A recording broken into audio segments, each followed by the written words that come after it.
اللہ الرحمن الرحیم۔ السلام علیکم۔ حضرت شبلی رحمۃ اللہ علیہ اللہ تعالیٰ کی محبت میں فنا ہو چکے تھے۔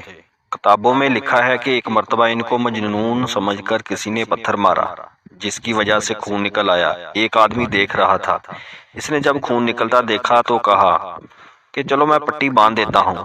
لہٰذا اس نے بچوں کو ڈرایا، دمکایا اور ان کے قریب ہوا۔ وہ دیکھ کر حیران ہوا کہ جو قطرہ بھی خون کا نکلتا ہے وہ زمین پر گرتے ہی اللہ کے نام کا لفظ بن جاتا ہے۔ وہ حیران ہوا کہ اس بندے کے رگ و ریشے میں اللہ تعالیٰ کی کتنی محبت سمائی ہوگی کہ خون کا جو بھی قطرہ گرتا ہے وہ اللہ کا لفظ بن جاتا ہے۔ اس کے بعد اس نے زخم پر پٹی باندھ دی۔ کثرت ذکر کا اثر کبھی رگ و ریشہ میں سما جاتا ہے اور انگ انگ ذاکر بن جاتا ہے۔